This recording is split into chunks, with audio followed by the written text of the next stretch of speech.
আসসালামু আলাইকুম এভরিওয়ান। আজকে আপনাদের সাথে শেয়ার করব শীতের পাঁচমিশালি সবজি ভাজি। চলুন তাহলে শুরু করা যাক। প্রথমে একটা প্যানে পরিমাণ মতো তেল নিয়ে তেলটা গরম হয়ে গেলে এই পর্যায়ে আমরা এখানে পেঁয়াজ আর কাঁচামরিচগুলোকে দিয়ে ভালোভাবে নেড়েচেড়ে নেব। তারপর এখানে 1 টেবিল চামচ পরিমাণ রসুন বাটা, 1 টেবিল চামচ পরিমাণ লবণের গুঁড়া, 2 টেবিল চামচ পরিমাণ হলুদের গুঁড়া দিয়ে ভালোভাবে এটাকে মিশিয়ে নেব।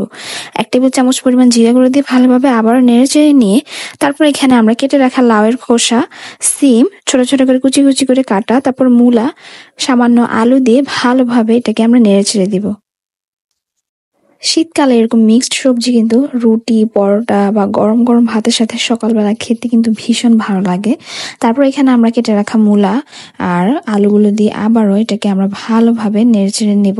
ভালোভাবে যদি নেড়েচেড়ে না দিই তাহলে নিচের পেঁয়াজগুলো পুড়ে যাবে। পুড়ে গেলে কিন্তু খেতে অতটা ভালো লাগবে না। এটাকে আমরা এখন আবার ভালোভাবে নেড়েচেড়ে দিব, নিচের গুলো উপরে উঠিয়ে দিব যাতে নিচে লেগে না যায়। তারপর এখানে আমরা সামান্য কেটে রাখা একটা টমেটো দিয়ে দিব। টমেটো দিলে কিন্তু খেতে ভীষণ ভালো লাগে। টমেটোটা দিয়ে আমরা ঢাকনা দিয়ে ঢেকে প্রায় 5 মিনিট পর্যন্ত এটা ঢেকে রেখে দিব সিদ্ধ হওয়ার জন্য।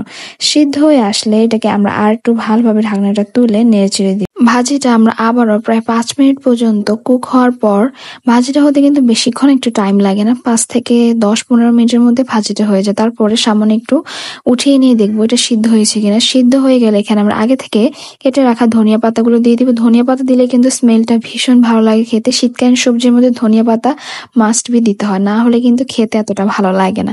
তারপর এটাকে আমরা আবারও ভালোভাবে নেড়েচেড়ে নিব। রেডি আমাদের মিক্সড সবজি ভাজি। আমার আজকের ভিডিও যদি আপনাদের ভালো লাগে থাকে তাহলে অবশ্যই একটা লাইক, ফলো, সাবস্ক্রাইব আর কমেন্ট করতে ভুলবেন না। সকলে ভালো থাকবেন। ধন্যবাদ।